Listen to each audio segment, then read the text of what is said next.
झूठ नहीं बोलती। सुधा और राकेश के 3 बेटे थे।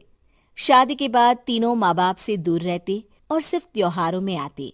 माँ जी, पिताजी, अगली बार आप लोग हमारे घर आइएगा। अरे नहीं बहू, सब यहीं आ जाते हैं तो घर खिला खिला लगता है। हाँ बहू, तू हमेशा बुलाती है तो जरूर आएंगे तेरे पास भी। हाँ हाँ, दीदी का घर बड़ा जो है, सब कुछ आपने शादी के बाद दीदी को ही तो दे दिया था। हमें भी दिया होता तो हम भी बड़ा घर लेते। क्यों सुनील? अरे नहीं, पापा ने सबको एक बराबर ही दिया है। छोटी बहू, क्या चाहिए तुम्हें, बोलो।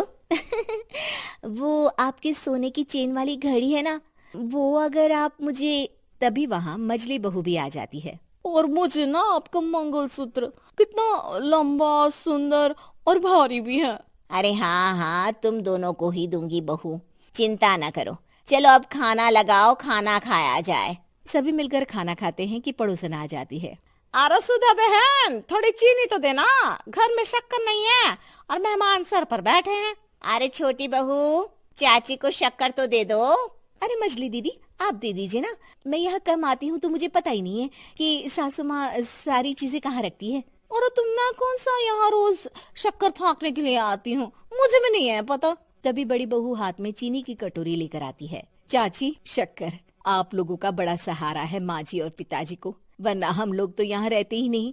आप जैसे पड़ोसी हैं तो हम निश्चिंत है। और जीती रहे बहू, आप तो ये घर पड़ोस कम परिवार ज्यादा लगता है। सुधा अपनी बड़ी बहू को देखकर बहुत खुश रहा करती थी। वो उससे अक्सर घंटों बात भी किया करती, लेकिन दोनों दूसरी बहुओं का भी वो समझती थी कि शायद छोटी है, वक्त आने पर संभल जाएंगी। समय आ जाता है जब सभी को वापस जाना होता है। माँ जी, हम लोगों की फ्लाइट पहले है, हमें इजाजत दे। वो सास के गले लगकर चली जाती है। थोड़ी देर बाद छोटी बहू कहती है, माँ जी, मैं ना ये सोफे के कवर और चादरें ले जा रही हूँ, यहाँ तो ऐसी ही पड़ी रहेंगी। हाँ हाँ बहू, ले जा, और कुछ चाहिए तो बोल। और तो चाहिए बहुत कुछ, पर चलिए कोई बात नहीं, अगली बार ले जाऊंगी मैं। ऐसे ही मंजली बहू भी घर का बहुत सारा सामान ले जाती है। सभी के जाने के बाद सुधा राकेश से कहती है, घर कितना सूना लग रहा है ना। हाँ, और खाली भी। तुम्हारी दोनों बहुएं सब बटोर गई। अरे ठीक है ना, हम दोनों ही तो हैं, कितना सामान लगेगा, फिर उन लोगों की नई गृहस्थी, इतना मत सोचा करे। समय बीतता है। ऐसे ही हर साल त्योहारों में सुधा और राकेश के बच्चों की बहू आते और जाते वक्त ढेर सारा सामान पैक कर कर ले जाती। लेकिन कुछ ही सालों में सुधा का देहांत हो जाता है। पिताजी, आप यहाँ अकेले क्या करेंगे, हम लोगों के साथ चलिए। अरे नहीं बहू, इस घर में सुधा की यादें हैं, मैं उसे नहीं छोड़ सकता हूँ। अब तुम लोगों की माँ नहीं रही। देख लो, वैसे तो मैंने उसके जीते जी सब कुछ दे दिया है, लेकिन कुछ उसका पर्सनल कीमती सामान था जो ये है, ले लो। सामान में होती है एक घड़ी और एक मंगलसूत्र। माँ जी ने कहा था कि वो ये घड़ी मुझे देंगी। हाँ हाँ पिताजी, माँ ने सबके सामने ये घड़ी सरिता को देने के लिए कहा था। उठा लो सरिता माँ की घड़ी। अब क्या था, छोटी बहू फट से घड़ी उठा लेती है। और पिताजी, ये मंगलसूत्र तो माँ ने मुझे ही देने को कहा था, याद है ना। वो सभी की ओर इशारा करती है। तू भी ले ले ये हार बेटा, कोई बात नहीं। मंजली फटाक से हार उठा लेती है। ससुर बड़ी बहू की तरफ देखते हैं। तुझे क्या दूं बेटा? पिताजी, माँ ने एक चीज मेरे लिए भी रखी है।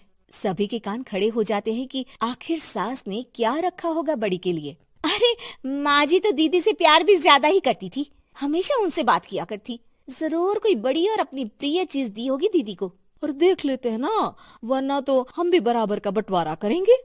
हाँ, कर लेना बंटवारा। लेकिन बड़ी बहू, बताओ तो, सुधा ने क्या रखा है तुम्हारे लिए?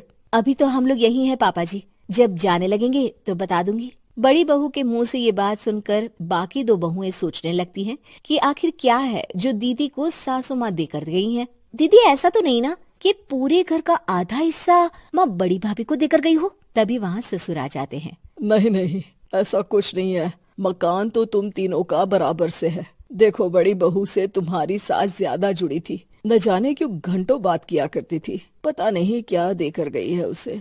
और ससुर जी, आपको क्या पता, चालाकी से पूरे घर के पेपर में साइन करवा लिए हो, या फिर कोई छुपा गहना।